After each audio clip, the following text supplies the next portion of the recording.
It was a casual afternoon when students were returning to their homes from school. A sudden procession of special military-grade vehicles moving on the road, with quite special students in tow. The vehicles were branded with the symbol of Warrior High. A few years back, terrifying events occurred out of nowhere. Gates and portals opened across the vivid sky, with monsters flowing out, terrorizing the world. Later on, it was scientifically concluded that a planet similar to Earth existed far away across the universe. The certain planet had mysteriously exploded, and the remnants flew towards Earth. Parts of both the planets started to fuse. It was termed as adhesion phenomena. That was how the unusual and monstrous flora and fauna were introduced on Earth. It affected 17% of the entire planet. As the monsters raged, humans started to lose control over the lands, and the dangerous territories were eventually termed dungeons. The unknown monsters were strong, unlike the humans who weren't prepared for such a sudden a scenario. But they were fortunate. The other world had brought not just disasters alongside it. The limitations the humans of Earth had previously also shattered. They acquired tremendous powers to deal with the monsters they faced. Although the situation affected every human equally, the powers they awakened was variable individual to individual. The chosen humans started to train their body and skills, with a sole reason: to regain their control over what was theirs. These certain humans were called adventurers.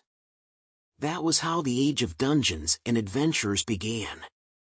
When both clashed and humans emerged victorious, the entire world acknowledged their accomplishments and were inspired by them. Soon enough, centers and organizations engaging in training adventurers emerged. And amongst them, the best institution in the Republic of Korea, which had managed to produce the best adventurers for the past 25 years, was the world-renowned Warrior High School. While the returning students were discussing the school, girls shout and scream at the sight of a half-elf, Daev Choi. He was a first-year student at Warrior High who had survived a dungeon 14 times.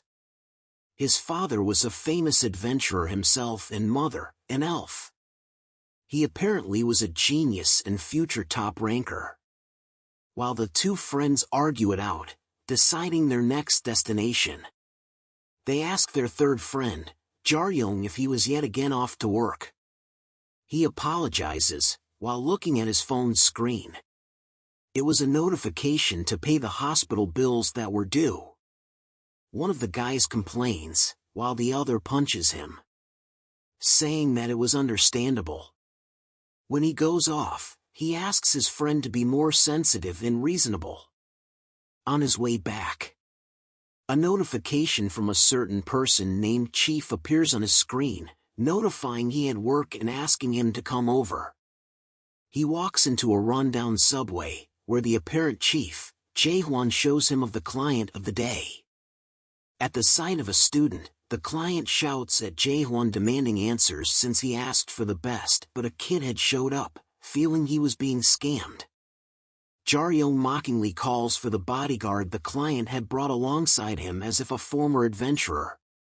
At his rude remarks, the client starts screaming yet again, but the bodyguard adventurer hushes him, decisive to beat Jaryong up and break a limb or two. He was Lee Pilju, a former silver-ranked adventurer who had survived dungeons 81 times, before retiring. Silver ranks were offered to individuals who had records of surviving dungeons for over 50 times. Jaryong, now hyped, lets loose. He exclaims at how he was unable to ask forgiveness. He was a first-year student, who had survived dungeon raids 371 times, although illegally. He was a dungeon smuggler. While adventurers worked hard every day, before their exit, associations were to inspect the loot they acquired. Since the circulation of something unknown and powerful would endanger lives, As such, the treasures and items are first inspected and then taxed. But there always exist individuals who break norms. The dungeon smugglers were people who would pocket such treasures and loot illegally, causing a loss to the society as a whole. The client shouts at Jae-hwan asking if he wanted to continue since Pilju had a sore temper and had previously killed one of his teammates. Jae-hwan asks him not to be scared, but he argues saying the kid would really die. Pilju reasons saying he was being dragged down by the apparent teammate and had hence trashed him. Jaryong now certain that such an act might have forced his retirement, but is cut off in his words by Pilju's rapid punch. Jaryong dodges agilely. Pilju punches yet again, which he blocks and decides to return him a light kick, straight at his face. Jae-hwan asks the client to witness the best he had asked for himself. Jaryong is a bit disappointed since he expected a retired adventurer to put up a decent fight. Lee Pilju was astonished. He had thought of the smuggling teen before him as a mere child. But the reflexes Jaryong displayed were well qualified as a pro. He rips apart his shirt and screams decisive to beat him down. Adventurers took training to hone their awakened abilities. Pilju's abilities were sorted around body strengthening, which was why he was a tank, a position where one takes incoming damages to shield their party members. Tanks would train their physical bodies that could best monsters and even bullets, and top-tier tanks could even take missiles head-on. They were, in other words, a shield. Pilju uses two of his skills: Iron Skin and Giant Strength. A green aura now enveloping him. This was a real adventurer. He pummels the ground with his fists, blasting Jaryong away. Jae-hwan exclaims at his crude behavior. Jaryong focuses on Pilju, who punches at his face but hits the wall behind. He asks why Jaryong was suddenly being so distant. Jae-hwan analyzes that Pilju was almost at the level of a decent truck, capable of pulverizing someone on hit. He asks Jaryong to quickly wrap it up, warning that any delay would dock his pay. Pilju closes in saying Jae-hwan wasn't aware of the ongoings and reminds Jaryong that none of his previous cheap tricks would work since he now was fighting as a pro tanker. Jaryong picks up a nearby steel rod and judges it to be good enough. While Pilju was charging at him with full force, Jaryong picks up his steel rod. Jae-hwan says that it was now over. While tanks might appear as unbeatable beings, they had one fatal weakness: a natural enemy. A certain someone who could focus a powerful and devastating force in a single point. For example, a damage dealer. As the two close in on each other, Jaryong swings the rod in his hand, in one fluid motion, knocking Pilju out instantly. The broken Pilju asks of where he had managed to learn that particular move. Jaryong decides it might as well be probable since he might have seen his father. When Jaryong was a little kid, his father was the greatest adventurer to him. It wasn't solely because he was his father. His name was Yusong, one of the first-generation heroes.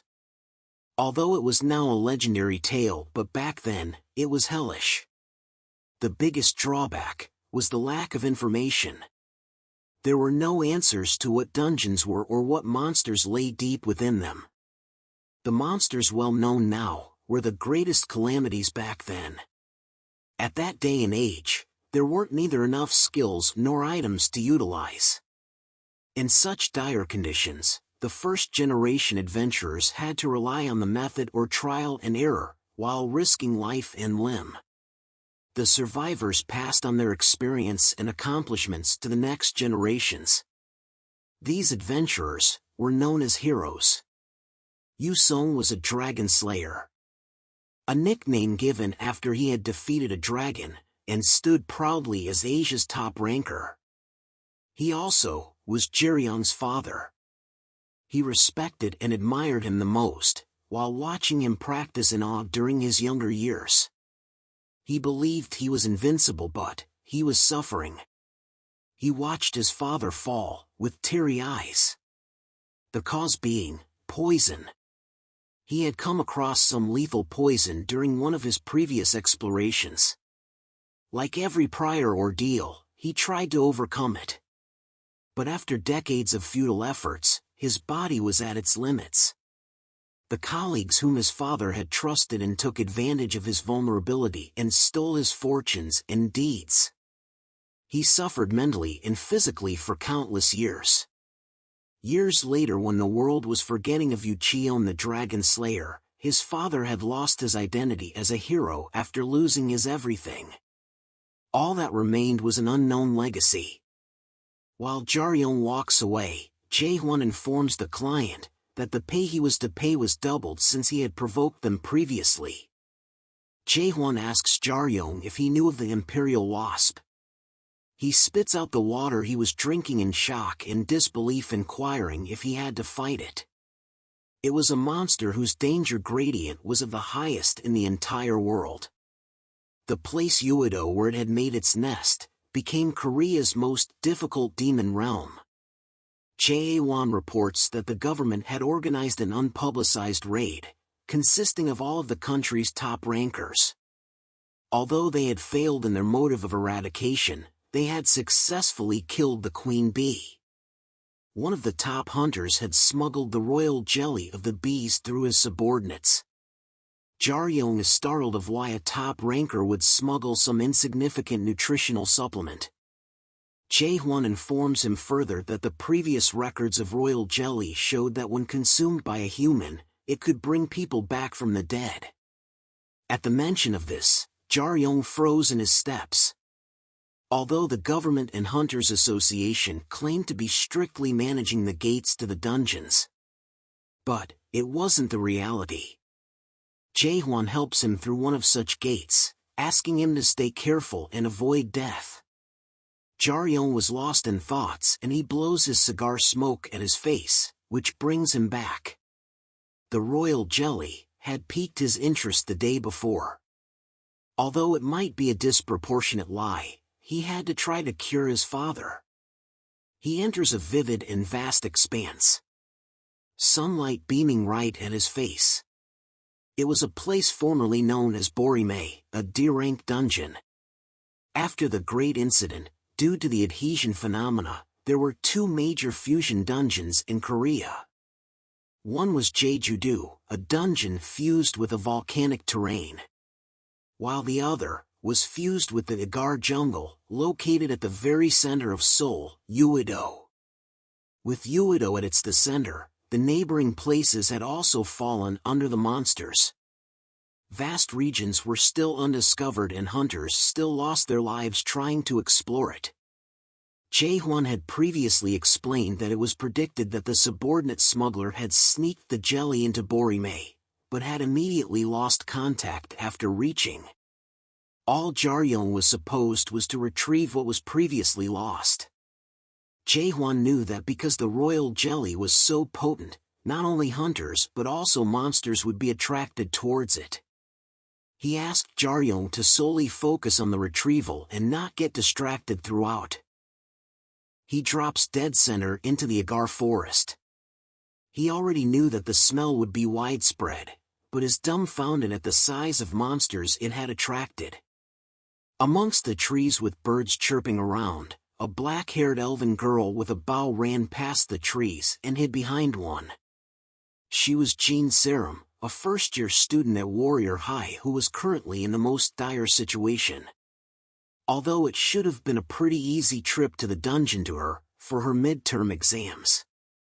But the predicament she faced was a monster that should have never been there in the first place. She wondered of what an oblivious monster it was. The test assigned to her was pretty simple. Within the given time, they were to collect as many coins placed within the dungeon as they could. The exams was specified in a low-ranking dungeon to stimulate real-life combat prowess, which ought to have been quite easy. As she cowers behind the trees recalling the details, a humongous ape-like monster rips apart the canopy around, looking at her. It smashes one of its 4 fists into the ground, sending her flying amongst the tremors and debris. It was impossible for her to run away. She knocks 3 arrows on her bow, while the juvenile Titan ape, a 3-star rank monster, stared at her. She shoots the arrows at once. The ape shields himself with one of his huge arm, and swats the arrows like flies. When nothing significant happens, she powerlessly watches him raise his arm about to smash her to smithereens. She leaps out the way of his punch, knocking 3 more arrows. She knew she could not pierce his hide, but regardless of it shoots. They perch at his wide chest as he waves his tongue at her, as if mocking her. As it charges towards her, she was anxious. She in reality was baiting him since the very beginning. As it closes in, she notches a single arrow on her bow while aiming. Jean Serum belonged to an archer class, who could imbue magic on their arrows. A magic ranger. The types of magic one could imbue on their arrows were numerous. She shoots it, and activates her skill Flame Bombardment. What she decided to do was an explosion, of the highest possible degree she could manage. The offensive power was enough to kill a monster within the 3-star range. But, only if it landed. She watches the towering ape in horror. She had nothing else to resort to now. She decides to escape. But the ape was too quick for her to outrun. As it reaches out towards her, a devastating blow blasts at his face. Jaryong had arrived on the scene. She looks above her, towards Jaryong, baffled. The hit had smote the giant ape's chin. Although he had landed a considerably strong blow, it wasn't enough to take it down. He brings out an unknown gun-like item and dives towards the monster. Jean is shocked at his frontal assault. As the ape pulls to punch at him, he shouts to notify Jean to shut her eyes close. Jean reaches out his hand with the unknown item towards the ape's face. He shoots it and a blinding light disperses throughout the forest. As Jean covers her eyes, the ape's eyes are overwhelmed by the light. As it screeches and screams in shock, Jaryong lands and repents that he had used up all of his last of the stunning torches. It was made using the scales of flickering fish, an aquatic creature which lived deep within the marine dungeons. It possessed a trait to incapacitate any target. As such, hunters loved using it in battles. But because of its highly effective results and poor usage by the hunters who grew dependent on them, its usage and production both were certified illegal by the government. He asks Jean to look after herself and speeds off. Illegal hunters or smugglers had huge bounty on their heads, and no hunter or human was righteous enough to ask for help without a hidden motive. If he was careless, he would be in serious trouble. He is alarmed and notices Jean following him. He speeds disproportionately fast for her to even take notice. She is astonished and confused at this point. He jumps on her, pinning her to the ground, and inquires what she was plotting. She states that she just wanted to thank him. Jean knew that was a definite lie and probes her further. She too had recognized he was an illegal hunter and smuggler, but despite that had a job offer for him. He pauses and notices the Warrior High School logo on her t-shirt. He declares that he won't be excusing her for a 3rd time and walks off and affirms that he had no intention of helping a spoiled Warrior High student. She stops him in his tracks by stating the humongous rewards that were placed on smugglers and poachers.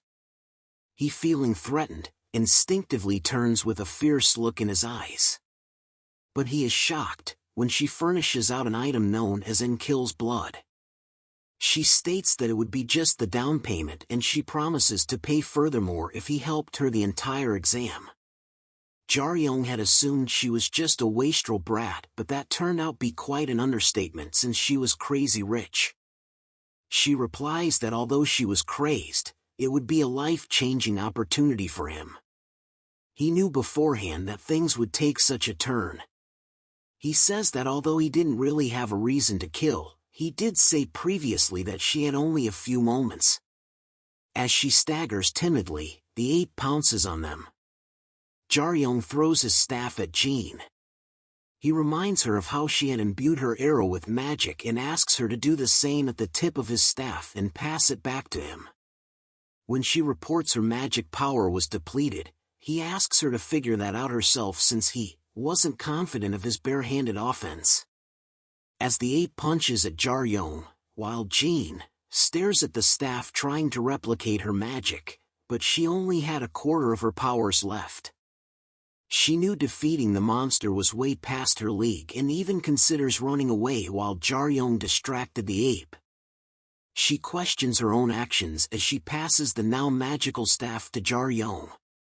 He is quite disappointed since it barely valued at a quarter of its previous might but was sufficient for him.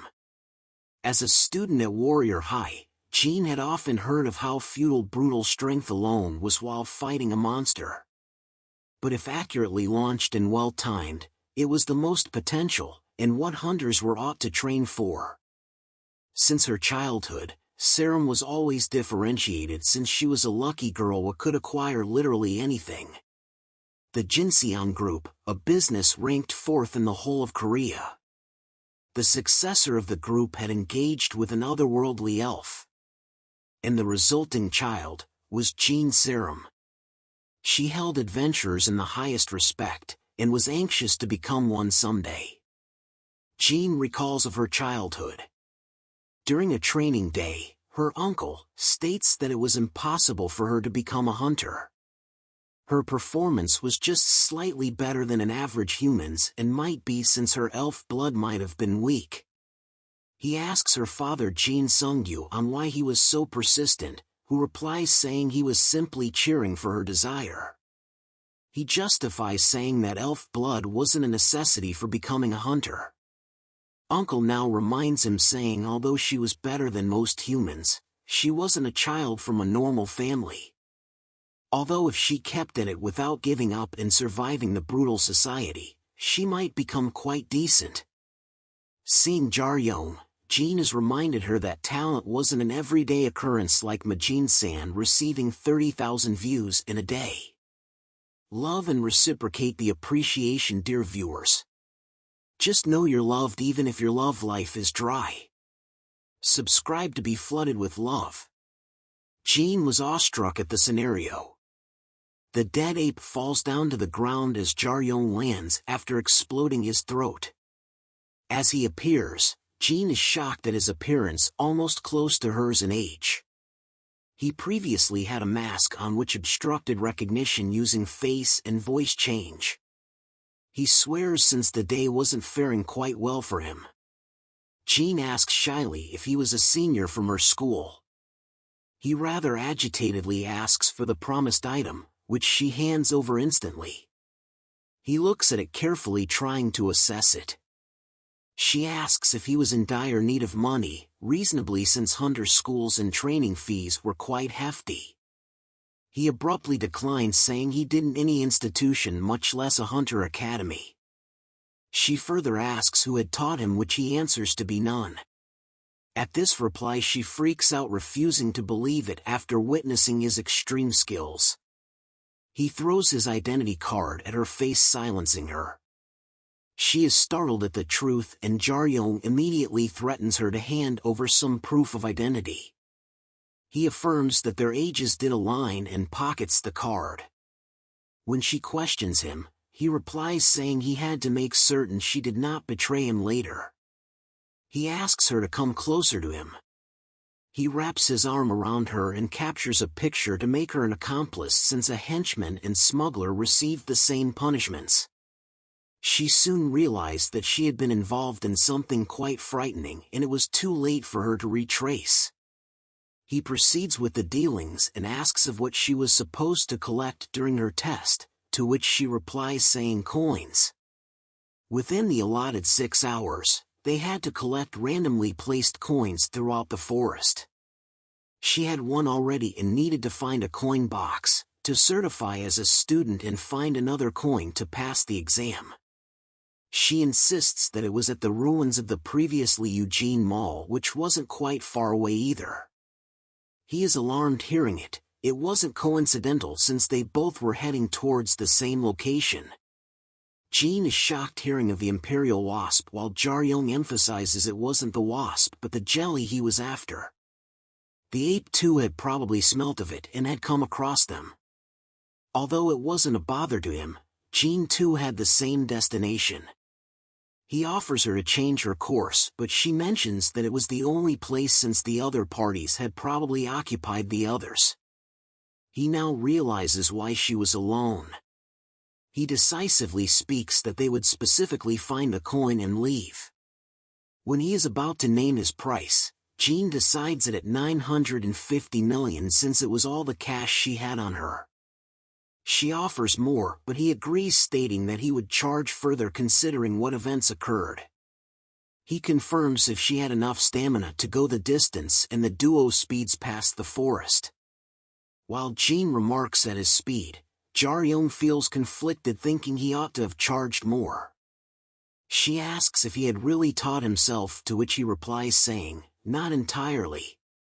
When he was about to speak, he cites 2 Clausraptors, rank 2 monsters, and immediately asks her to ready herself. Jaryong had never been trained before. His current skill set was earned by risking his life inside dungeons. But when he was young, he keenly watched his father movements while he practiced. That itself had gifted him with 3 abilities. Foremost, Needle, where he used all his speed, power, and weight to stab at an enemy's vital points. It was a simple, yet complex move. He had earned himself with experience, sense, and talent. A technique even high rankers struggled to achieve, had been learnt by him. They pause and discuss, since Clausraptors only moved in groups of 5 or more. They conclude that there were all kinds of monsters inside, baited by the royal jelly. While he decides on a quick break, Jaryong asks him of her previous query. He replies saying all he did was watch someone train, but since it was done sneakily, he could only learn 3 moves. She mockingly looks at him, relaying how she disliked him. She passes him a stamina ample, which he pockets considering the price he'd avail on selling it. She confirms that he was totally weird. Since she had drank the potion, he decides to make a move.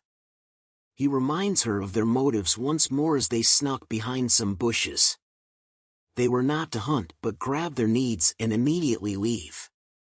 She was also to follow every single of his commands, and he also informs her that, as she might have deduced already, his ability was surviving. Serum was confused at the emotions inside her. Since the past half-year everyone had mistreated her. It was the first time ever she was raiding a dungeon with a companion. As they enter through the doorway to the mall, they notice a horrifying sight of high-ranking monster corpses sprawled across the floor. Jaryong asks her to stabilize herself, since although it was scary, she had expected some strong creature inside. It was just a tad bit messy. She exclaims at the sight of a monster lying a far way inside the corridor. Jaryong, with his staff, charges at the monster. It was a slasher lip, a monster whose rank varied from 2 to 3 stars. It elongates its gigantic tongue towards the charging Jaryong. When he tries to swat it out of his way, the tongue coils around his staff, taking him by surprise. He lets go of his staff, which jams the monster's mouth and jumps high above it. He then dives at him foot first. He stomps at his eye directly as it lets out an agonizing scream.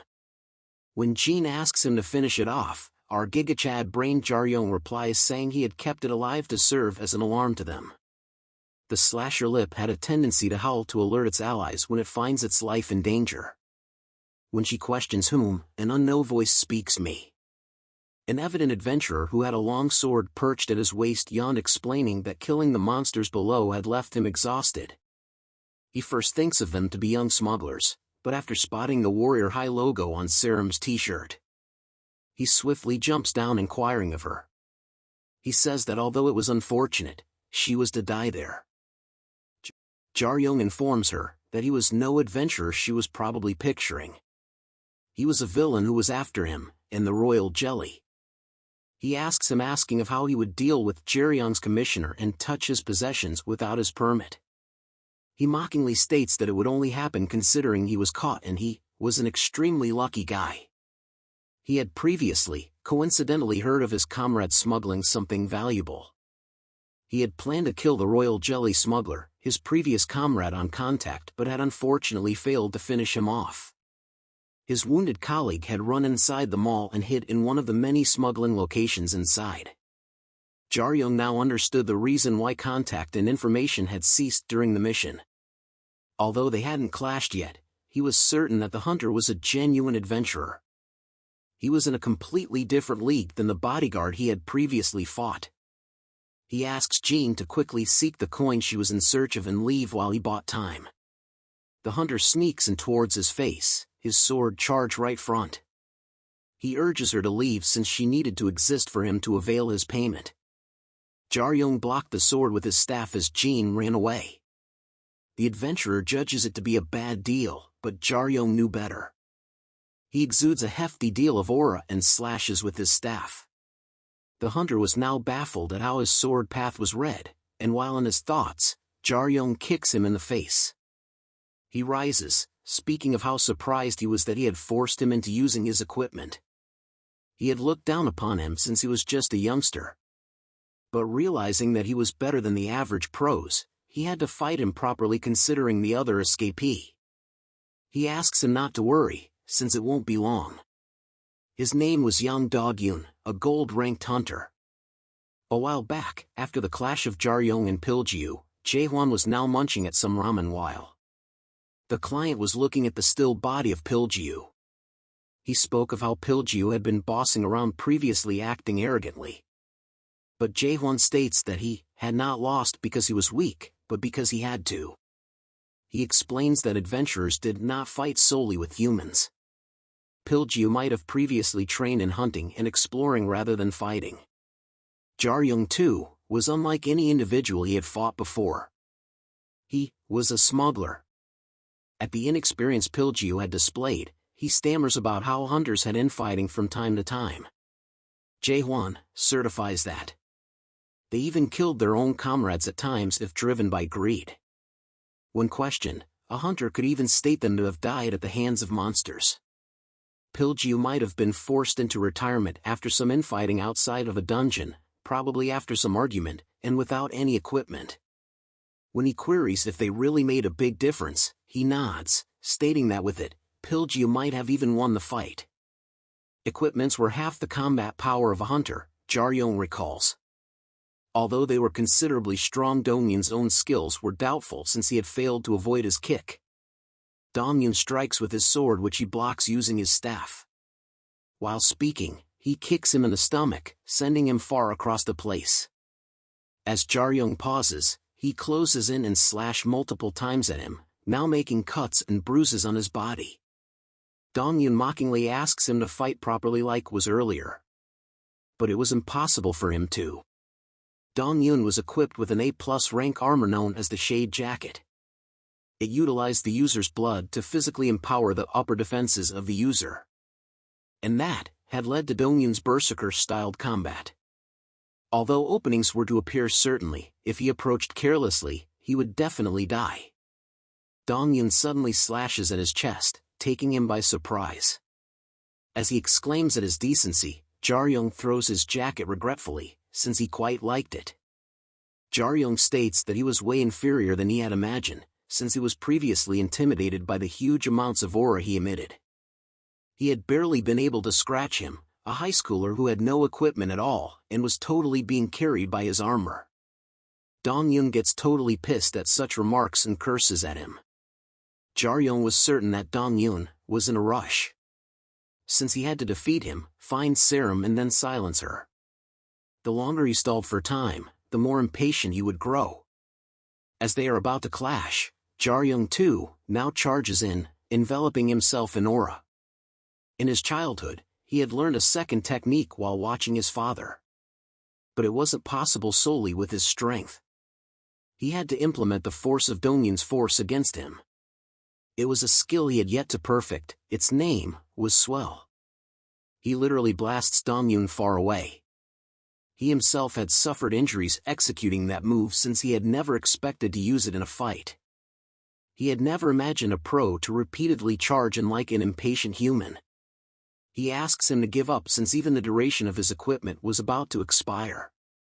Dongyun curses at him as he uses a small dagger and stabs himself dead center, determined to kill him no matter what. As previously explained, his armor heightened his performance using his blood. Meanwhile, Jean's serum was running through the 5th floor of the mall as she came across the coin box she was searching for. As she places her hand on it, her arrival and completion is announced by the box. When she is about to return, a tremor shocks the entire building. She recalls of Jaryong asking her to run as he stalled for time. As she stood in the hallway, she tried considering that even if she ran away, nothing would change for her. Dongyun recalls of his past, of how he had once beaten up a guy for his arrogance. He was a genius. Since a young age, he had known that everything was easy. Talent, adults' recognition and acknowledgement, and even dominance amongst his peers. But there was a single thing he wasn't able to achieve. His application had been rejected by the Warrior High School. He reasoned, thinking it was all about money and connections. He admitted himself into another school, thinking it would fare him solely on skills and talent. Here too, he dominated the others and always ranked the highest. Eventually he was selected as a genius and became a predicted ranker of the future. On the day of graduation, when his teacher congratulated him, he silently mocked him, thinking he had retired early and became obsolete to teach students. He is determined to dust him one day. We find a blood-covered Dongyun cowering on the ground. All of his teammates were killed by a single monster. Another hunter had come to rescue and saved him. But when he approaches Dongyun, he is stared down upon, similar to how he himself used to on others. He finally realized that his teacher's words were but a consolation to him. That he wasn't a chosen one, but just another average individual, just a little better.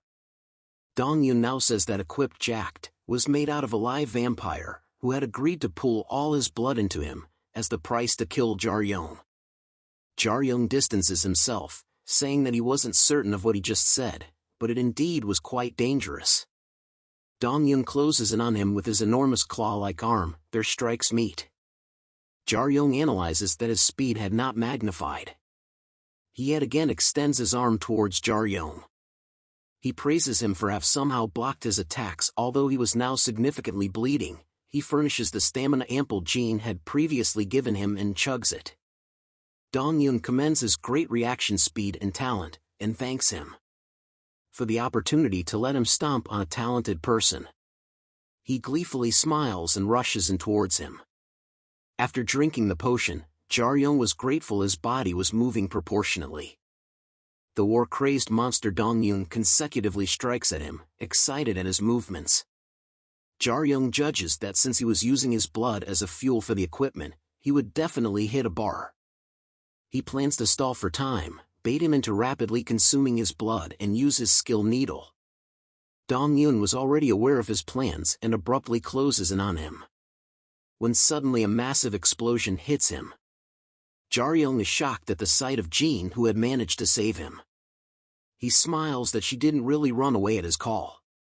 He is sarcastically touched at it and uses his shaft to absolutely annihilate Dongyun with a flurry of attacks. In the now silent mall, Jean asks Jaryong if their opponent was finally dead. He denies any chances and clicks a picture of the unconscious Dongyun as proof. He would neither chase her since it would then endanger his life entirely, and decides it was good enough. When she inquires of what and how, he replies saying he had saved her twice, once in against the ape and next when she had followed him. He calls it even, although she would owe him in the future. The embarrassed Jean now shouts, asking if it would hurt him to thank her. They come across a pit and the floor glowing at the bottom. They descend down the stairs, and the pair smell something sweet wafting in the air. They find the corpse lying on the floor with its back towards the wall, and hands on the briefcase as if struggling till the very end. Jaryong approaches and foremost closes his eyes in respect.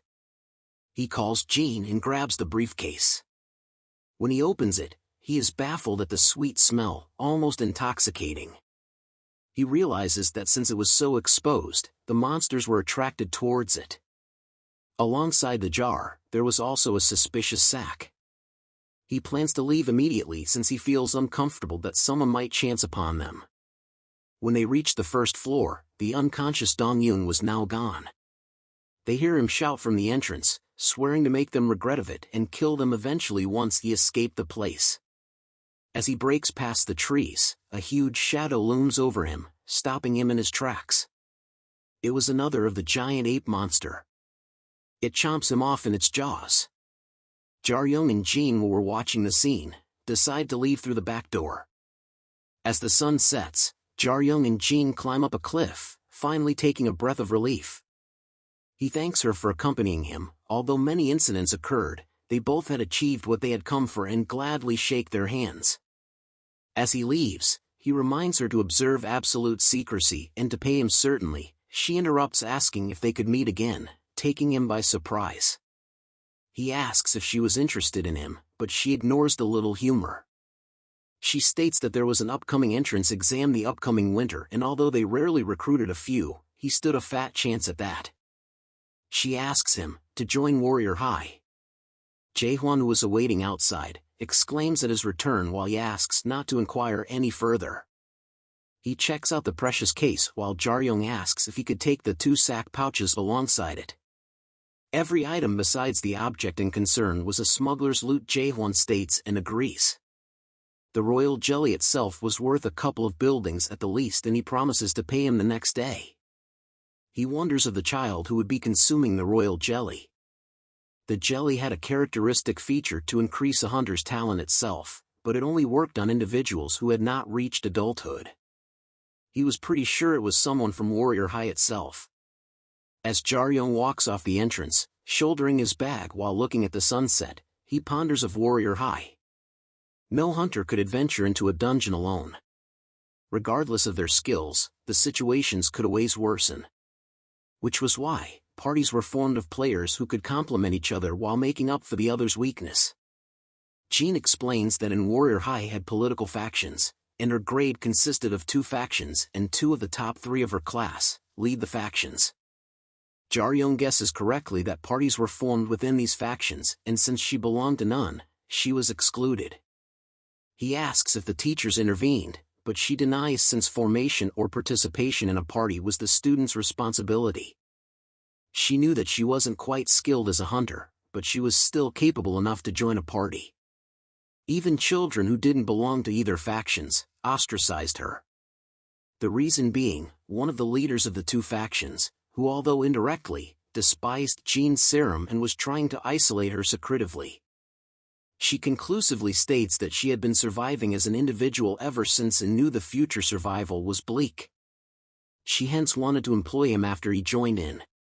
Back at his home, while Jaryong nursed his wounds, he pondered of this subject. Back at the dungeon, Jean too had reached the dungeon barrier, which was the finish line for the test. As she is lost in thoughts of Jaryong, a voice remarks that she arrived quite early.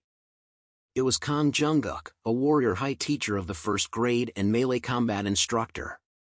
When she asks of why, he answers stating that in certain areas, monsters which ought not have been present were sighted, as such a problem had occurred. Although there weren't any deaths fortunately, few students had requested to be rescued, certain that the test was impossible. He inquires her if she had witnessed any problems. When she denies, he calmly asks her to get behind him since another ape had showed up after her. She is shocked at the sight of it, which was surprisingly even bigger than the one she had faced previously. It was an adult Titan ape, a monster whose rank varied from 3 to 4 stars. When Teacher Kang approaches towards it, finding its existence suspicious since they didn't exist anywhere in the surrounding. He is skeptical that it might have been attracted to something. Jean is unsure if it was the smell of the royal jelly on her. Teacher Kang reminds her to back up behind him. All the teachers in and around the dungeon field were former adventurers. They too were previously from Warrior High. Although people viewed them as abandoned hunters who had retired in regards to their injuries or handicaps, they were individuals who in their mere AE of 20 had earned the ranker title. As the fists of the monster and teacher devastatingly collide, a flaming blaze shoots up the monster's arm, entirely slaughtering it. He was the fighter of tyranny. He laments after losing his prosthetic arm but feels grateful that Jean was lucky enough to have come across him, but regardless, he is glad she was safe. Although people overlooked quite a lot, young warriors who learned from such teachers could also become potential teachers. At the base camp, two individuals discussed that the rescued students were lucky since they would have a retest and spot a student arriving. Teacher Kong asks her to move to a shelter and freshen up while he checked on the other refugees. As she proceeds, a trio of students led by an elf welcome her mockingly, and she was her sister. 6 years ago, while she was practicing magic, her uncle Zeke cheers her, although with a hint of sarcasm, asking her to focus patiently. When she is evidently struggling, he asks her to stop. She suddenly hears an excited scream of happiness nearby. She watches her sister Anisha visibly excelling in usage of magic while her mother stood beside her. Zeke realizes that not only did she barely look human, she also had the prowess greater than most elves within her. He speaks to Jean, saying that her sister was a genius, and if she yet wished to walk her path as a hunter, she would be always compared to her. He also notifies that being compared was the least of her worries since, suggesting her to be careful. Anisha now ponders of why no one partied alongside Jean, although it was evident she was the culprit. Jean asks her to party alongside her if she was so concerned. She avoids answering by mocking her talent and abilities. She asks her not to overwork since there would be a retest. When she answers she had passed, she yet again ridicules her and asks her to stop her futile struggles. Meanwhile, Jaryung hurries to the hospital. The doctors were standing in his wait. When he asks if something went amiss with his father, they reply saying it was a relapse which he didn't quite understand. They reply saying his dad's condition was quite severe and unique. Since there were no other records of any human surviving after being poisoned by a dragon's blood, they were unable to cure or improve his condition, and all they could was to subdue his pain momentarily. The doctor explains that the problem itself lied within the ingredients of the painkiller, which was the milk of a sky tiger, an extremely dangerous monster who was ranked at 4 stars. There was another potion being circulated amongst the hunters which increased strength and resistance for a considerable long duration with even a small dose. As such, companies had started to procure it in and hoarding. When Jaryung is enraged hearing this and questions of how could they not find a single seller since money was no longer an issue for him. The doctor explains that the amount required for the antidote every single time was almost 10 times to the such potions. As such, a considerable usage or purchase would drag the government in the matter. As such, it was doubtful if the government would save a single human over the prospective profits. He assures him that they would try their best on their end. While sitting dejectedly on a bench at the park, he calls Jean, who was amidst her training. He apologizes for the trouble and states that he had no other options besides her offer. When she inquires if he had some prerequisite condition. After listening to the story, she promises to try her best in the matter and assures him that it was very much probable since her company's development team was the one producing it, and the amount he needed too wasn't much of an ordeal either. He sighs at her frivolity and confirms to meet on the following Sunday as she reminds her of the Warrior High recruitment examination. With plans to prepare for it beforehand, he arrives at the Jinseong Group's Special Defense Industry Research Institute and fawns over the huge establishment. Jean shows up asking of his condition and health. When he asks the purpose of arriving at the research institute, she replies saying it was to measure his potential. After the world had changed, humans usually possessed abilities equivalent to rank D. But after the adhesion the scenario had changed. For the early hunters, rank C demarcated geniuses while B ranks were considered superhumans. She explains that the bare minimum eligibility for a hunter was to have 5 C ranks or above in strength, agility, stamina, intelligence and patience. Magic was out of every concern since it had always been a constant at rank D for all humans irrespective of day and age. and one would require at least 3 of their abilities to be ranked above B to be considered for Warrior High. Jaryung, confused by all the minuscule details, inquires if it was similar to getting his physical test. She says that it was almost similar, but it was significantly different after puberty. Inside, he was equipped in a bodysuit, finally understanding the role puberty had to play. Before him stood a Gear Chrome Pro, a golem used to ascertain the physical capabilities and finalize ranks for any aspiring hunter. He is excited and motivated to try going all out since he was always curious of his own potential. As the robot activates, Jaryung stances himself, ready for the clash. The researcher in charge of the test praises his courage since usually people acted timidly against golems. She was Young Yeoman, a golem expert, a former hunter and now a researcher at Jinseong Group. She is anxious of the results and activates the golem. Talent or potential measurements were usually done when individuals were 6 to 7 years old. They wore special equipment and developed bodysuit and pushed their bodies to the extremes in various fields and categories. But when adults were concerned, it was concerning if what they display would be their potential or results of their previous trainings. Jaryung's physique was almost professional, and Jean knew it would be quite difficult to push him to his extremes. Jean had previously stated that Jaryung went to a normal school and had previously failed his admission tests. Young is confused and amazed simultaneously at the sight of her destroyed golem, wondering how he had failed his tests. Although the difficulty had been lowered, it was a model used by pros and Jaryung had absolutely annihilated it. He had previously read the moves a few times and countered them. He had baffled researcher Young, since his abilities were above average pros considering battle sense alone. When Jean asks of his assessments, Young states that he hadn't yet reached his limits for her to avail a conclusive result. She is concerned that increasing the difficulty by a level or 2 would barely help and planned to use 100% output after deactivating the safe mode. But according to the laws, it was a felony to remove the safe mode, with exceptions being the pros. When Jean inquires of what they were ought to, Young is confused since it was a first for her too. While she is considering the chances, a voice speaks up saying it did not pay her for taking troubles but to assess individuals. It was the director of the place, Zeke, the uncle of Jean. He walks in, reminding her brutally that it wasn't hers but her father's facility. Young looks at Jean pitifully, since hunters with connections often use the facility and Zeke never did really show up on weekends, making this a total exception. Jaryung using connects in, asking if there was some error since he was now standing still for a while. When Zeke asks of Jaryung, Young excuses him to be a friend of Jean who had failed the previous year's tests, and since the tests were quite expensive, she was helping him out. Zeke, seeing the destroyed golem, he offers to help them assess him by fighting him.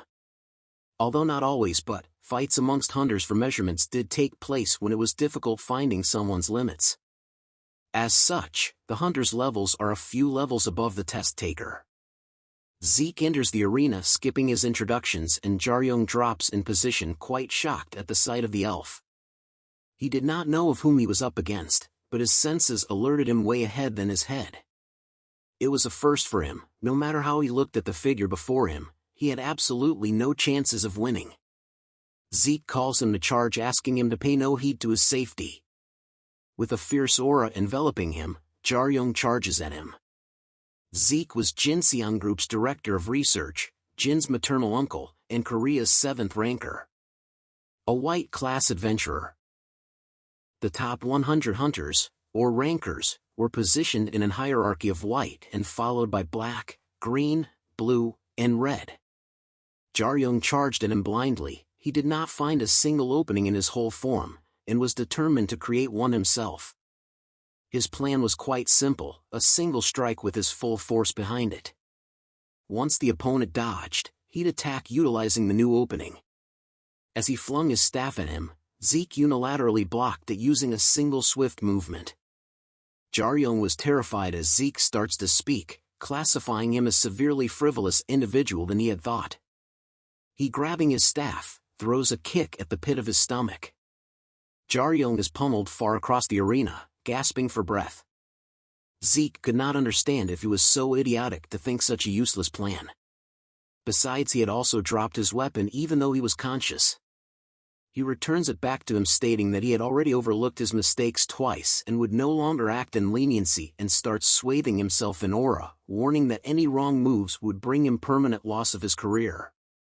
Jaryong wasn't quite sure but understood that he probably had some ill feelings against him, and yet again charges in a full frontal assault clad in aura, body and weapon.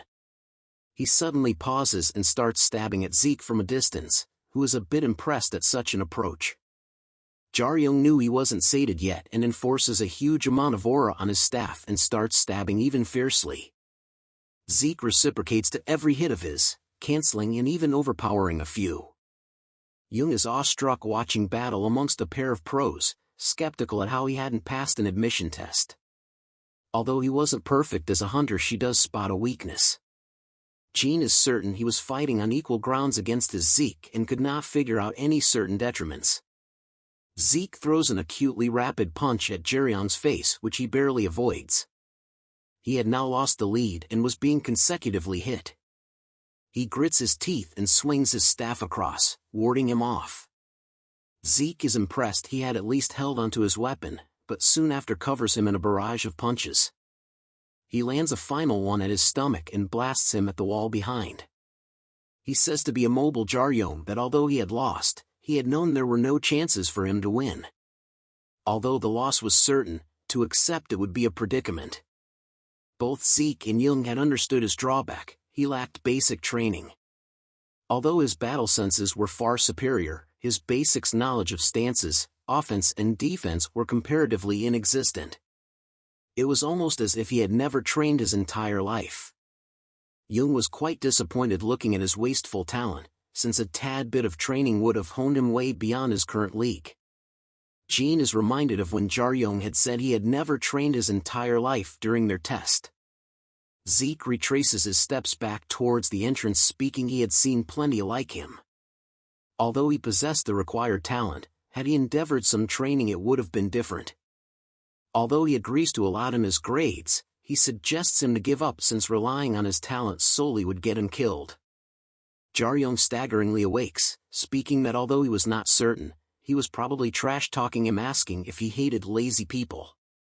Zeke was now astounded. He had intended to finish him off with his final blow. Jaryong says that after the final clash, now he no longer was focused on the grades, but wanted a final bout against him. Determined to show him the results of his efforts. Jung Yeoman and Jean concerningly insist Jaryong to stop, since the required data had already been received. Zeke seconds their opinion, relaying how pointless any of his further fights would be, and inquires if he wanted to earn his acknowledgement. Jaryong smugly states his extreme frustration, and all he was ought to do was to get beaten by him. But the real reason was something different. Without any guidance, he had started everything from the very bottom. But alongside his natural talent, he managed to overcome the gap of basics and training. His experience in the dungeons, too, allowed him to dominate the battlefield. Still, irrespective of all of it, he was always humble. He was severely disappointed by the fake adventurers. But Zeke was a different cause. He too was now decisive to beat him down until he lost his will and spirit. He was a monster beyond his league. By chancing upon someone so genuine, his blood had started to boil autonomously. Jung and Jean stare at the now very different pair of adventurers. As if, two new entities. Jaryong breathes out, and charges with a frontal assault, and swings his staff. As he showers Zeke with blows, an eventual cut shows up on his cheek, shocking Jung. As Zeke weaves past the incoming blows, the two assessors notice that although Jaryong's hits were crude, there wasn't a single opening amongst them. As he charges with his staff, he recalls of his father, and how he tried to sneakily imitate his movements with a broom. Zeke wards the hit with his hand, and strikes at his defensively held staff. A small Jaryong smiles at his progress. Zeke backs off, and charges in with an aura-clad arm. The shy Jaryong looks up, as his father watches him practice. As Zeke's strike lands, Jaryong coldly stares back. He pierces with his staff. His father's hand slowly moving towards him, and ruffles the hair of Koi Jaryong, smiling at the innocent little child of his. The massive blow sends Zeke in a retreating leap. He knew there'd be an opening once he landed, and Zeke knew he could not block an incoming attack. Decisive to reciprocate his efforts, he dives in with his knee, and the two men collide. Jung and Jean watch the clash awestruck. As Jaryong lay on the cold floor, Zeke walks up stating he'd have won the bout if he had continued his efforts, but his inept staff strike had lost him, and asked if it was his final mark of pride.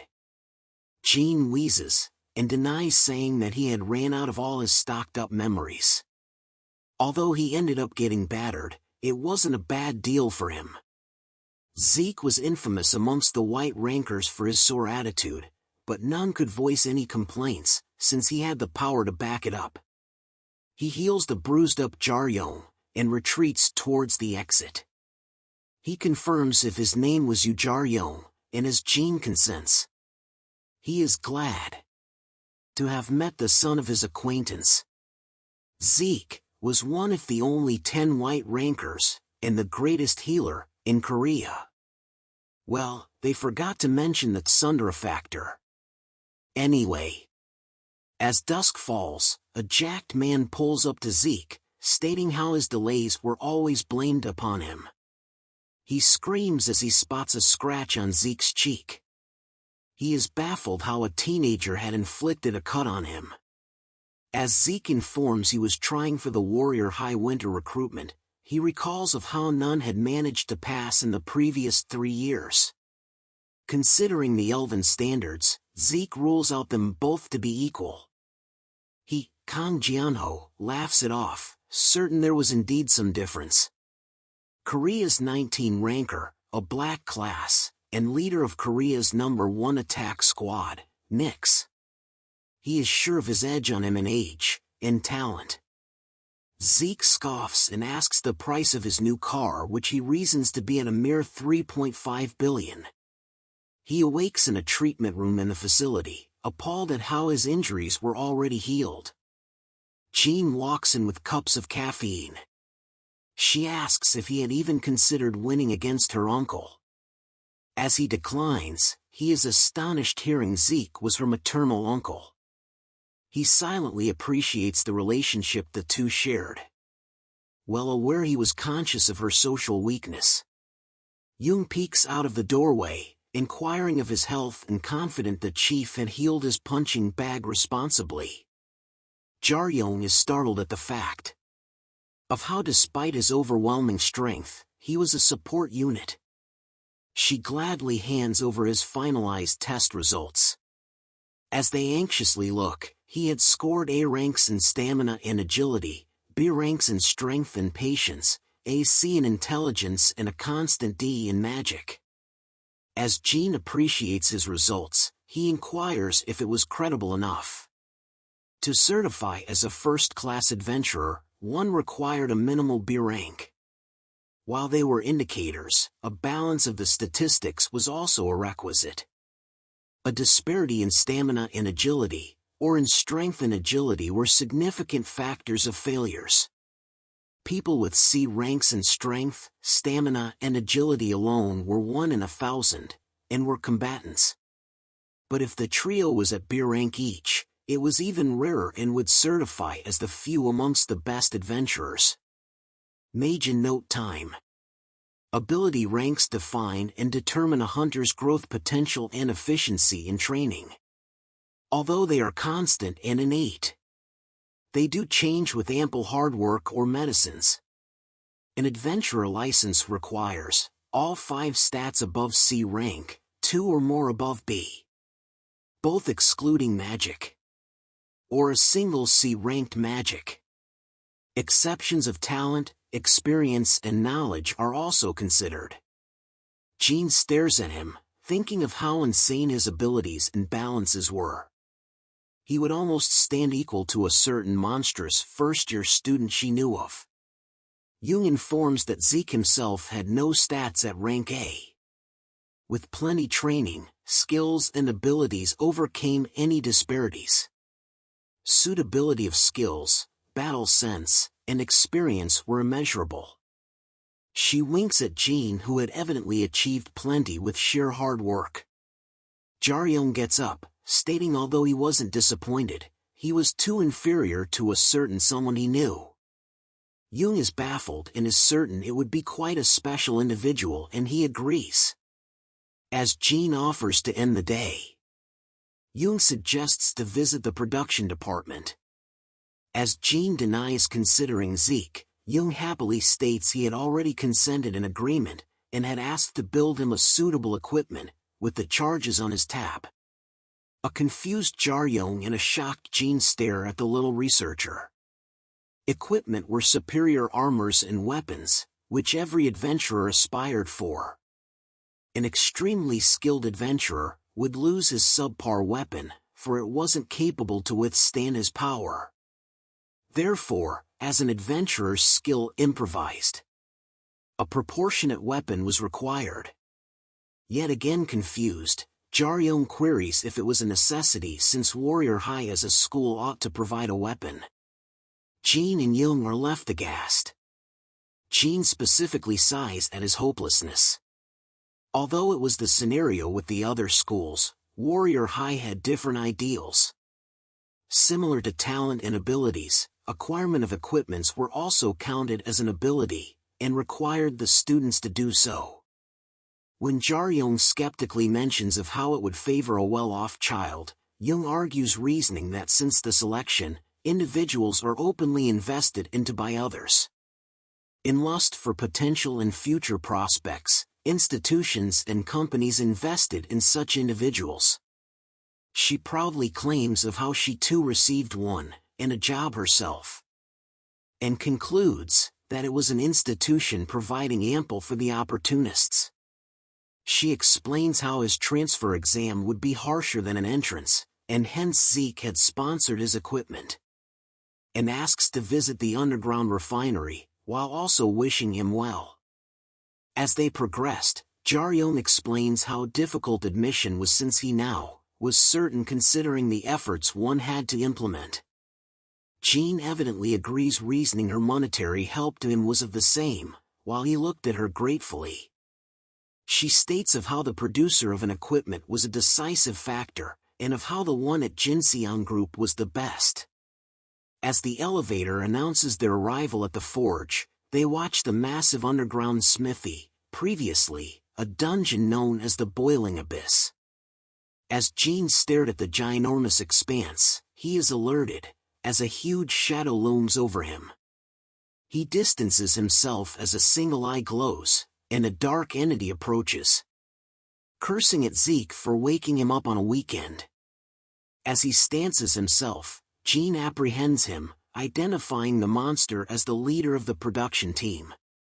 It seats himself holding his cigar, clearly identifying himself as Thunderhammer Argius, an elder titan. He looks and guesses his customer as either the human Zeke had sent to him, or his niece. Jean informs of having sent the datas and stats, but he scoffs, saying it was dealt with his subordinates on weekdays. But since it was a personal request, he offers to personally validate the request, and asks Jaryong to try to hunt him. It was his culture to prove someone worthy of his blood, sweat and tears. What a Winston Churchill wannabe. He declares Jaryong to be unique, considering his acquired hunter eyes and refined warrior hostility. He offers him to attack him. As he unsheathes his staff, Jean declines. But he declares his zeal to never back down on such offers. He charges as the Titan watches, and pierces with his staff. As Jean watches in shock, Argius questions of how he had sourced such a weapon. Jaryong was conflicted. Although there were plenty monsters he could not kill in a single hit, what he now faced was a wall.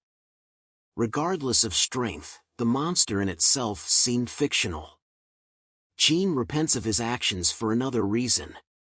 Every monster was ranked of their danger levels in stars. Mantis Fly, a 1-star, was capable of killing humans. But a normal male could defeat one with a weapon. Armed militants were capable of killing rank 2 claw raptors. 3-starred Titan apes were to be dealt with using troops' armored weapons. Democulas, a 4-starred monster, led to civilian evacuations and were defeated using long-ranged missiles and artillery. However, 4 was the upper cap for the troopers. And anything above 4 outmatched the modern military. Any successful attempts would lead to irreversible infrastructural damages. And as such, an attack squad of capable individuals are deployed. As Argius queries of his weapon, it is revealed his previous danger rank was a massive 7 stars. Jaryo mocks him, instigating him to fight back. Argius suggests him to consider his words, since he had made the weapon in his hands, and inquires for a final time. Jean was startled. Any equipment made by Argius was an A+ rank, and was supposed to be registered immediately upon creation alongside its owner and location. She wondered of how he could have smuggled, or even worse, stolen it. Jaryon declines answering, since it wasn't reasonable to him. Argius throws his humongous arm at him, and the only thought in Jaryon's mind was, death. Warding off, or attacking was an unanswered question. His needle would just shatter against the impact. Swell would similarly kill him on the collision absorption. The answer was the last move up his sleeve, that he had stolen from his father Yusome. Although the Titan is alarmed, his momentum carried his arm. Scientist Majin time. The law of force is cold. When 2 forces collide, the greater force prevails. But when indifferent and precise, it could redirect any influx of force. And that was Jaryong's final weapon. Jean watched in shock as he parried the blow. Jaryong approached the only weakness he could utilize his needle against, the eye. Argius grabs him with his prosthetic claw, squeezing our protagonist. Sounds bad actually. Jean shouts, asking him to stop. As a special naturalized species, he was only allowed to hurt humans when in considerable danger. I doubt someone could even endanger a 7-star monster.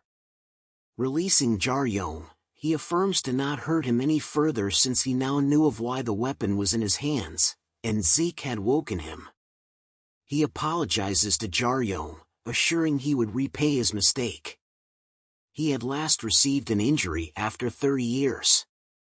He asks if they knew the reason of his defeat.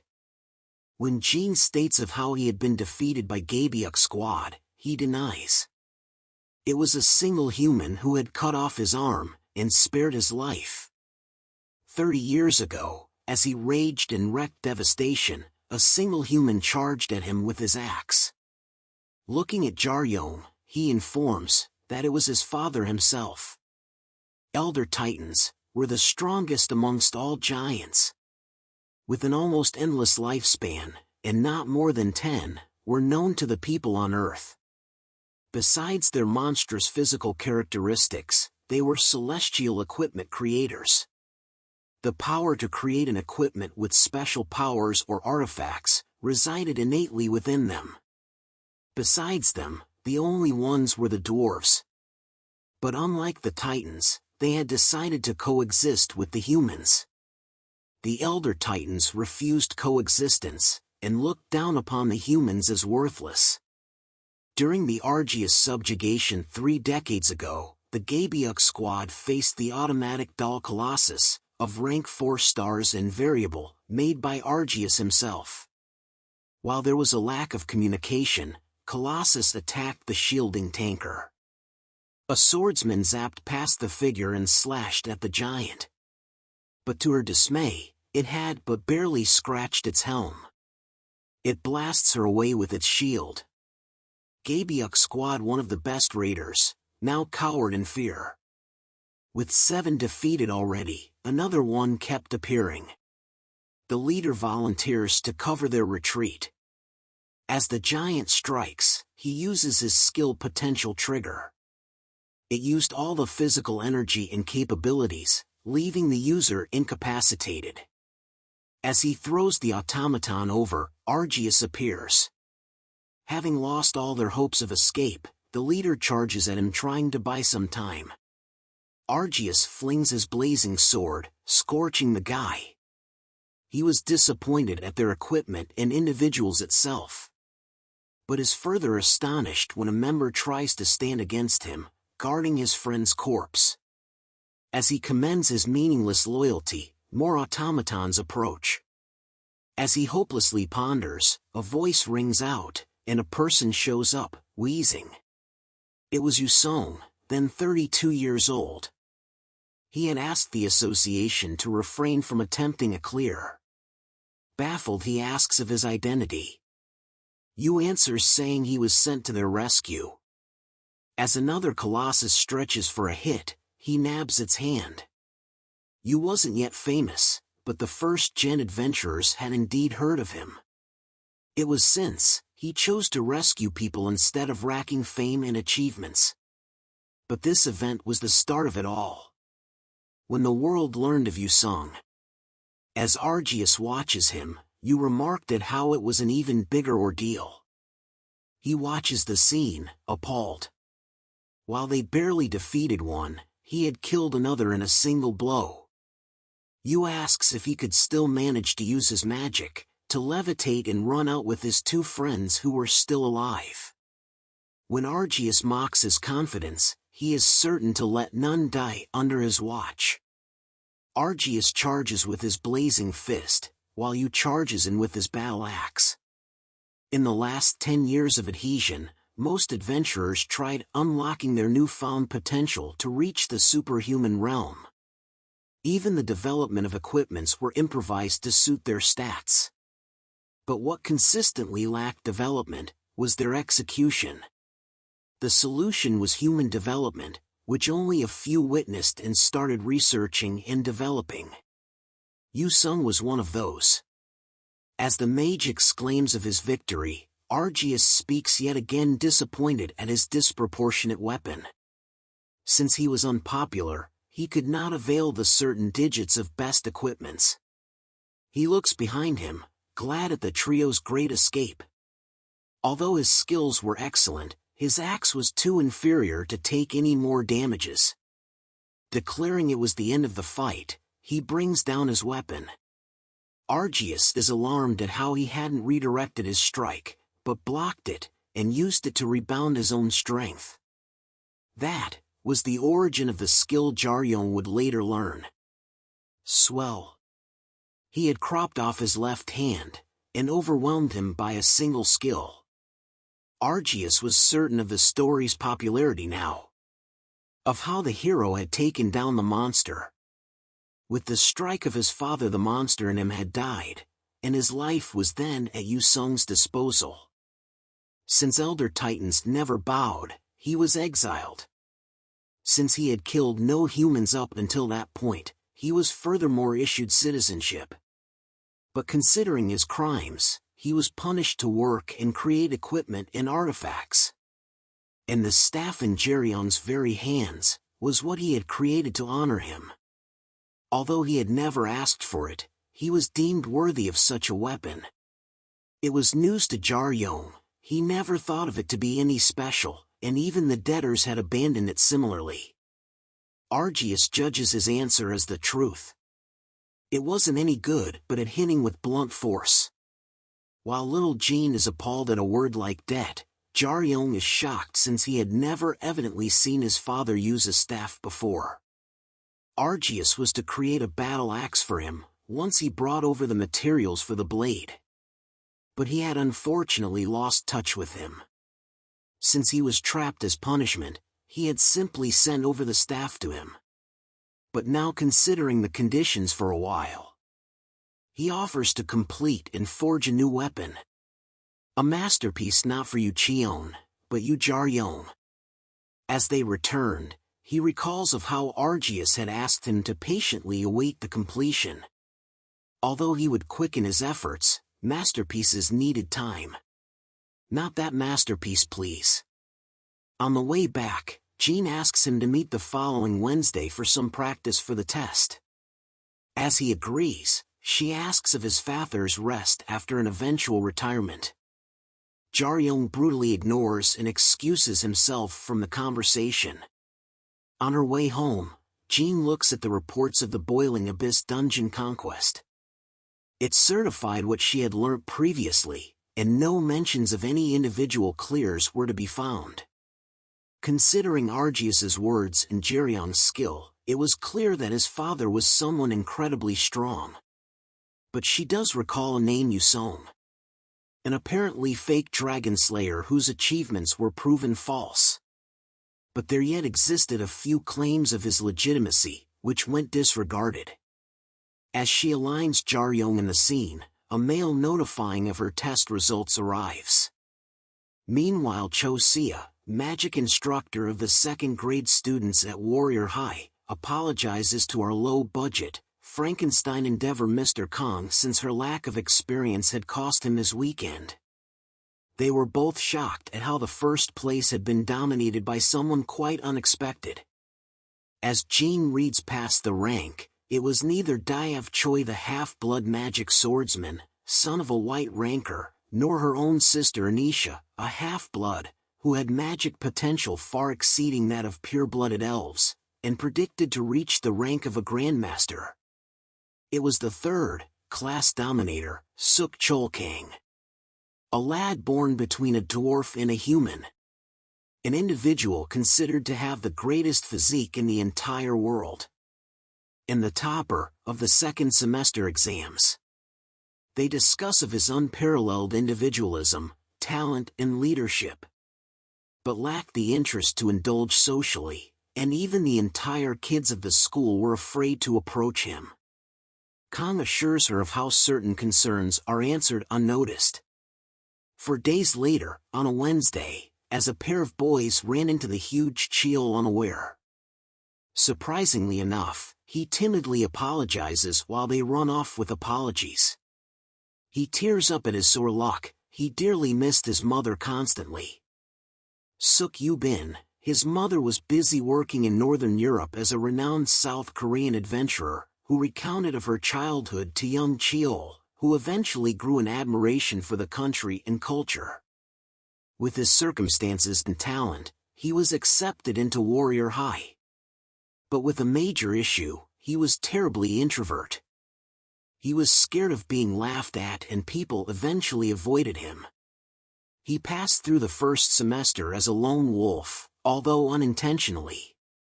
As he walked past the street dejectedly, he spots a PC zone, and recalls of his mother. He was confused at the new experience. As he noticed people behind him plying him to hurry, he plans to return finding his lone enjoyment pointless. A voice speaks up to him, volunteering to show him through the registration.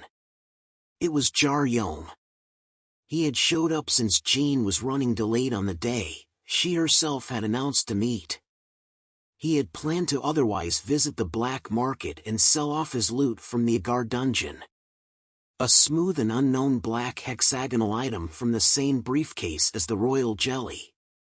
And alongside, the Enkil's blood. Enkil was the tyrant of land, amongst the three great disasters in the Agar jungle. Although countless attack squads tried hunting the beast, there was no eventual success. The best achieved were a few scales and an extremely small amount of blood. As the government forbid the hunts, the blood of the monster became priceless. He was supposed to meet that same noon and go to the black market at night. After the adhesion, entire cities were destroyed. The areas close to them were soon abandoned. These abandoned areas between the dungeons and cities also served as a second layer of insurance in case monsters escaped. But in the last 2 decades, there were no reported cases of monsters willingly invading. A militant monster transport truck passes through such a checkpost. As the two agents in the truck, Joe Yena and Son Chang-woo, hear of some ruckus. Joe voluntarily descends to check while Son lay in wait. But a different individual climbs in, asking him to move if he wanted to avoid his untimely death. Meanwhile, Jaryong had bagged the match alongside Cheol, while exclaiming at the great food. As Cheol is about to answer, a huge tremor shakes the entire building. Just outside, a truck had slammed into the building, as people recorded the scene. The mysterious woman now atop a building, sad that the destination wasn't populated enough. A voice blares from the cell, asking her to escape since adventurers would soon flock the scene. As he complies dejectedly, horned horrors tore past through transport truck, while the civilians watched in horror. As the people run frantically, she vanishes, betting at 100 deaths at least. Jaryong wove through the attacking monsters and kicks one midair. He glares at the shocked men, asking them to scoot. Although he had previously fought against them, the one-horned were easy to deal with. A two-horned pounces on him. Horned horrors lived for 5 to 6 years. But the ones who grew a second horn could grow stronger, repopulate, and live longer. But they weren't something of an ordeal to Jaryong. But the issue was his own durability. Compared to the tank Lee Pilgyu, they were at least 3 to 4 times stronger. And irrespective of his weapon, he was naked for a fight. He jumps across as the two-horn punches apart the wall to pieces. Its danger rank now at 3 stars. Jaryong finds a battered signpost at his feet, and decides to implement it. As he clads it with aura to fight the monster, it avoids him and goes for the few kids behind him. Even skilled hunters would not stand a chance against the destructive powers of a 3-starred monster. But the only exception would be someone who had trained their physique to the max. Like Cheol, the best of tankers. Cheol was wary of its powers and his naked existence. Pissed at being ignored, Jaryong jumps in with needle aimed straight at its neck. A sudden explosion indicated them of how devastating the last minute was. Cheol knew to use a taunting skill, where a tanker screams at a higher frequency to attract the monsters around. But considering the loss of his new friend, he refrained, suggesting to retreat. Jaryong asks him to taunt the beasts carelessly, since he too was now hyped at a certain thought, decisive to go all out. As one wrecked apart a mall, a worker hid below the counter. As it tears it open, Cheol inhales and lets out a massive scream. It alerts the monster, and also the monster courier. Cheol stances as they appear, and one of them commands the others to rush. Cheol blocks an incoming beast, and punches it away.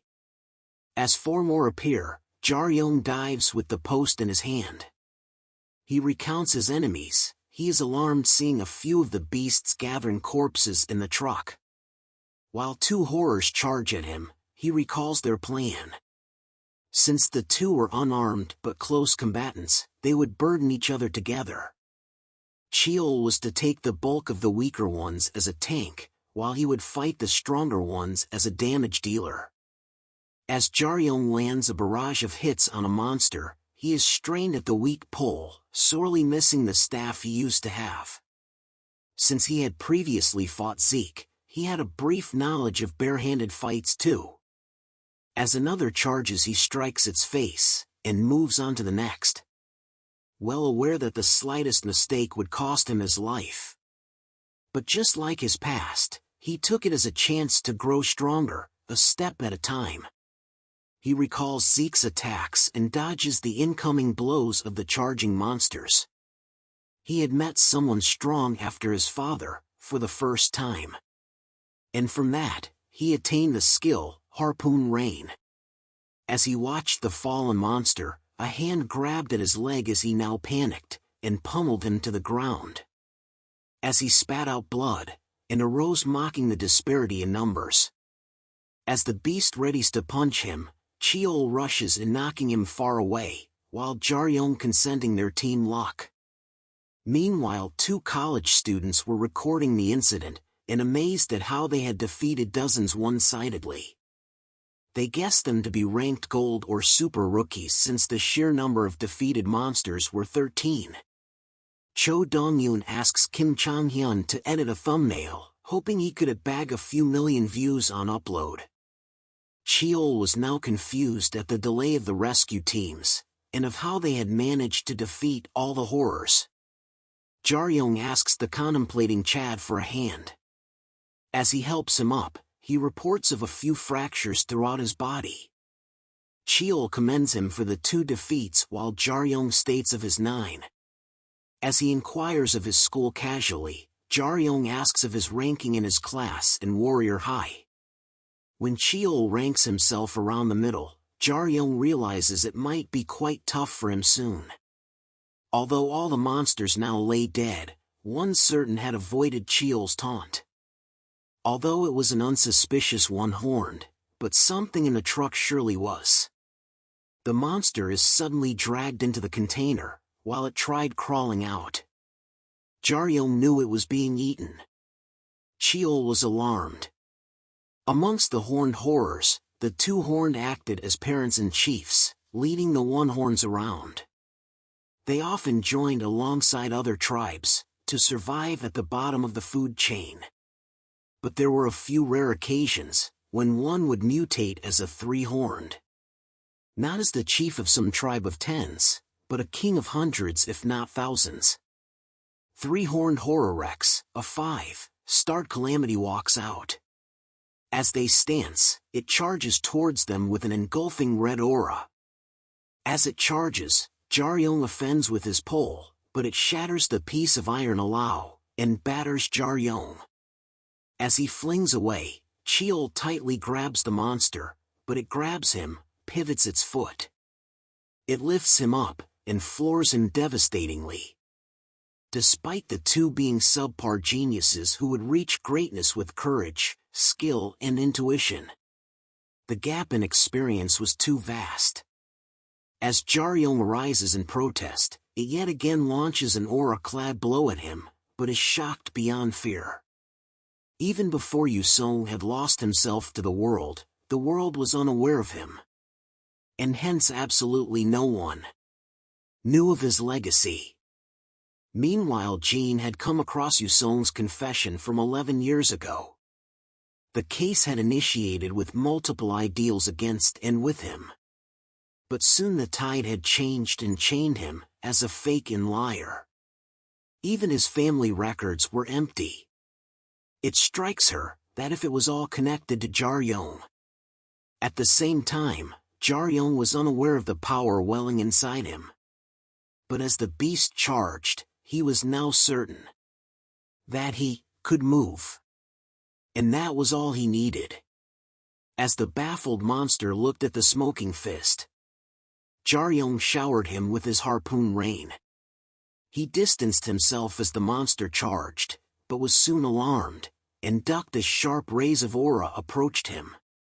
The monster swooped a kick at him, but in front of him was a predator. Using swell, Jaryong thrashed the monster with a kick into a wall.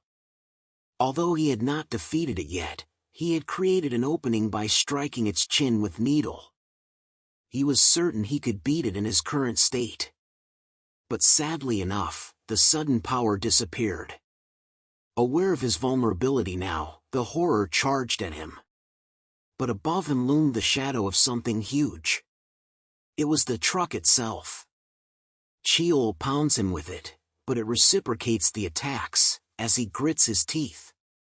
To stand till the end and alongside taking in damages, was the role of a tanker, Cheol. And to use the split chance to deal the greatest possible blow, was the role and duty of the damage dealer, Jaryong, who exploded the monster's weak chin. The news of the robbery of a monster transporting truck, eventual death of multiple civilians spread throughout the world like rapid fire. However, the feats of the 2 novice adventurers, shook the entire world. Yusong nursed the little Jaryong, who timidly inquired if he too felt the same pain while rescuing others. Although he did, he felt regret and sorrow whenever his little child asked him of it. Jaryong had always wanted to ask him once he grew up, but he could not. He awoke in a familiar scene of the hospital. A sudden voice speaks to him, while the figure held a knife. He was shocked at seeing Zeke beside him, and arose hurriedly. Profuse pain fired up his body. Zeke informs that although he underwent injuries potent enough to comatose him, he would be healed within a month's time. Jaryong asks to inquire before he spoke any further. Zeke informs that he knew well of his father, since they were acquainted. Jaryong shoots his arm towards him, and grabs the peeled apple out of his hands. He asks the baffled Zeke if he thought he would attack him, as an apparent comrade of his father. As he tries to speak up, Jaryong insists him to incapacitate himself to prove his point. Assuring him it was a joke, he states it was what he felt until a few years ago, but later matured, to focus on his father's treatment and hospital bills. Zeke straightforwardly inquires of his reasons to not have been registered as Yusong's child, or as to who had taken care of his upbringing. Jaryong clarifies he had grown up alone ever since his father was hospitalized. Zeke further asks if he knew of the name Duganog, as he denies and queries of why. Zeke states that it was a world-ending dragon, and the very source of his father's poison. It was the vicious of all elder dragons, which existed till the very date. Dragon were a name feared by all. Following the adhesion, as walls and potential adventurers emerged, hopes of survival were garnered.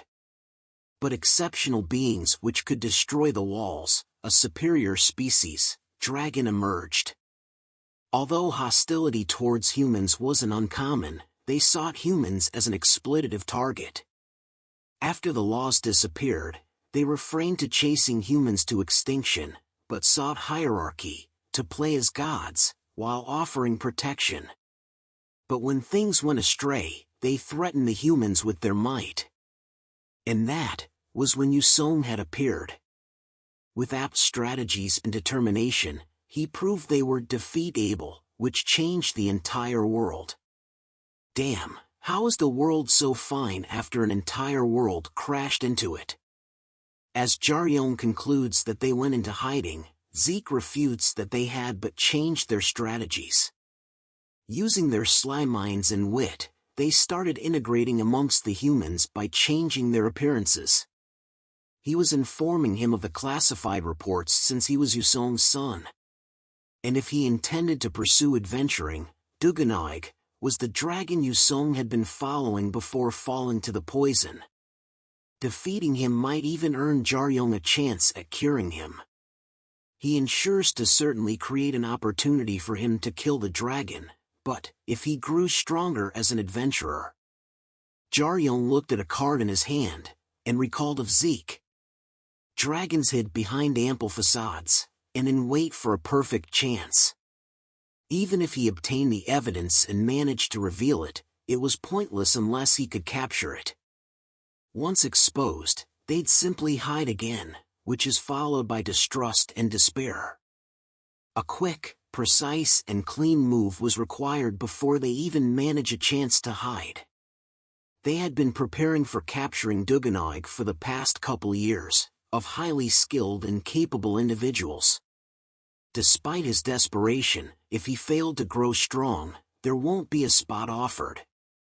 The fact that a member would drag the team down was unacceptable. When Jaryong asks of the deadline, Zeke informs that the missing factor was Duganog's location, which they predicted to find within the following 2 years if not earlier. And even if he failed to meet the standards, they would yet assault the beast. While washing his face, Jaryong was shivering at a chance of curing his father. It wasn't fear, but determination and excitement. After years of hopelessness, the fire within him finally kindled. A nurse walks in, checking on his health. He is astonished hearing of how his arm was reconstructed considering its damage. She assures the doctor would explain and help with his muscular pains, but he further asks of Cheol. She reports him to have been discharged the same day due to his incredible recovery speed. He is confused when she inquires and clicks a picture alongside him. He asks if he could check out, but she advises him to not approach the main door since reporters were flooding the spot. As he asks in confusion, she shows him a post on her phone, where he was spotted fighting and preventing myriad casualties, which eventually led to their fame. She hands him a bag which is instructed by his friend, to help conceal his identity. It was of course, from Gene Serum. He finds a rope, in a handy window. Our manhwa-friendly Rapunzel descends with a sore back, waving back the nurse. Gene was awaiting his arrival on the street, in full bling.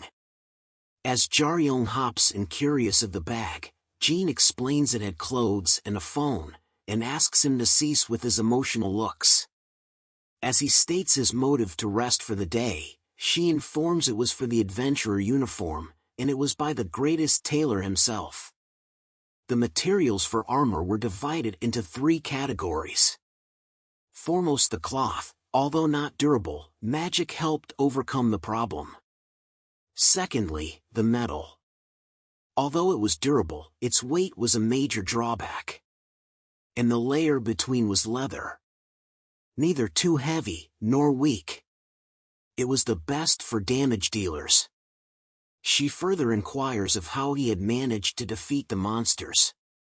Although the video was publicized, the battle against the 3-horned wasn't. Not quite sure himself, Jaryong excuses the question politely.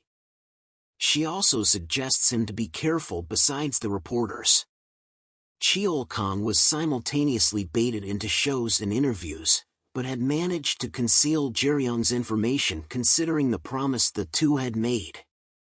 As she asks him to lie low till the exam, he asked his manager, Jae-hwan, to meet him the same night. Meanwhile, Gene reports of how 1 in 100 managed to pass in the recruitment test he was to appear, in the last 5 years.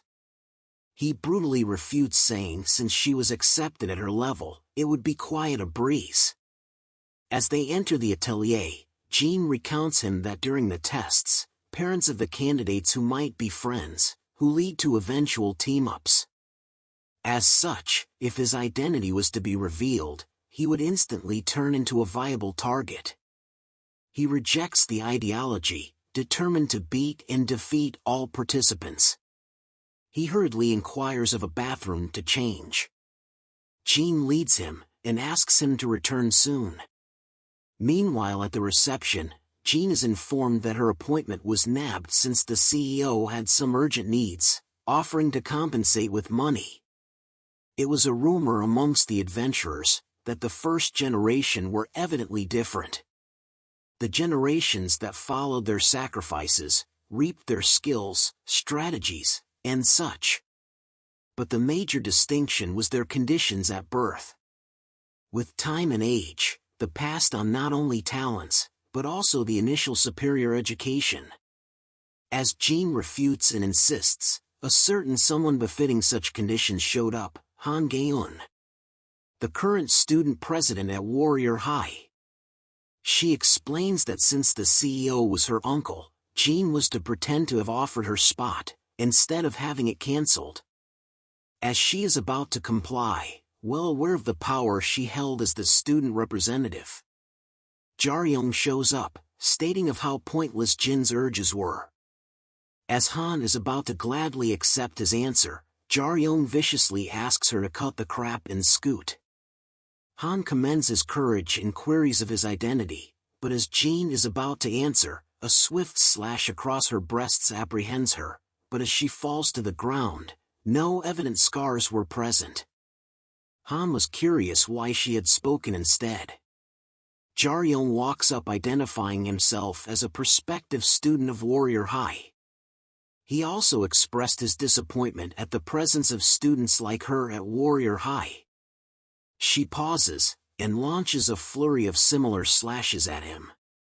As she mocks his frivolous attitude, Jaryong smirks and launches a similarly conceptualized barrage of hits at her, mockingly. Meanwhile, Han Songwoo, the armor designer, walks in excusing his niece's behavior. Jin was grateful at the timely arrival. Meanwhile, Jaryong inquires of Han Jae-yoon. She explains further that she was the strongest student at Warrior High, who in her very first year had defeated all the student council members and bagged the seat of the president.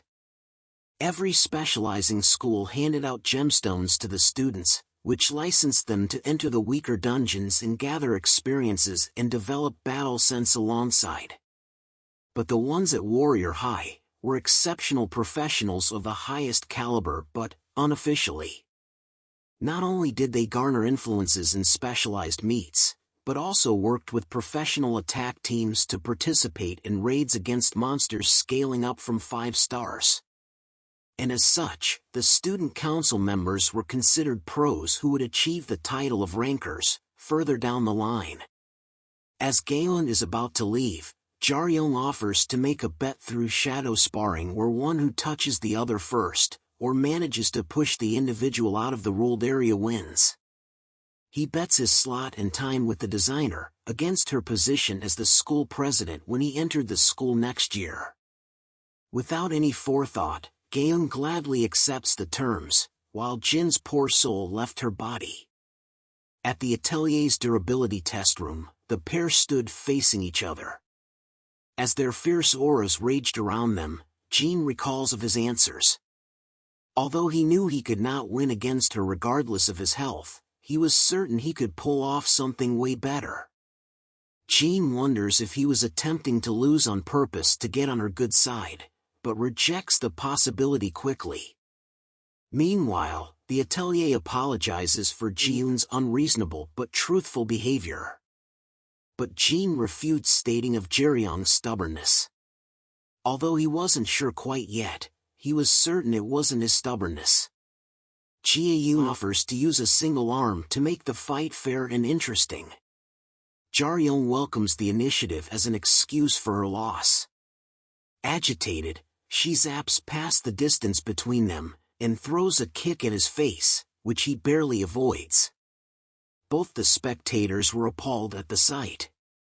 While Jin wondered if she was capable enough to fight such an individual. Songwoo queries if he was really a transfer student with such incredible skills. He was, after all, the former 31st Green-ranked adventurer. Although his talent was evident from the received data, what he saw was quite unexpected. He too was previously a vigorous adventurer, and hence knew well of Jaryong's intention, totally different from pride or flex, but curiosity. Jae-yoon was already at a subpar level than most. He had initiated the bet to gauge what the distance between them lied.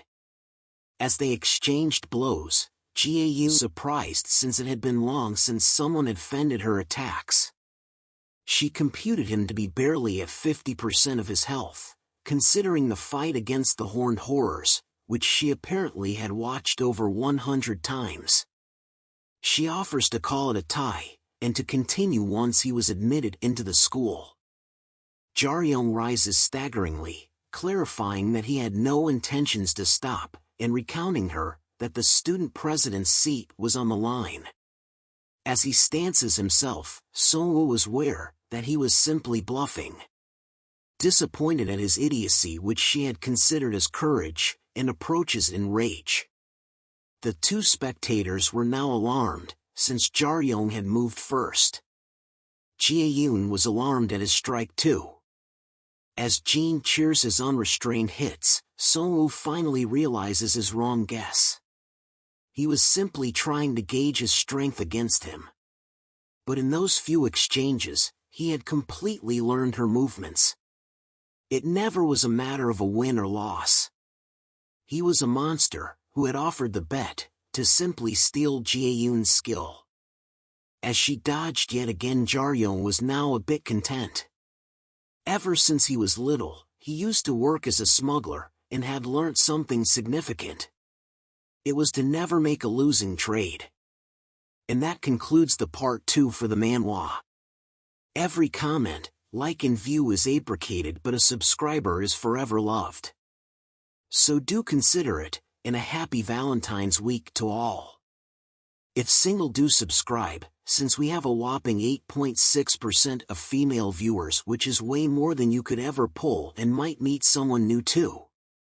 So, comment Valentine.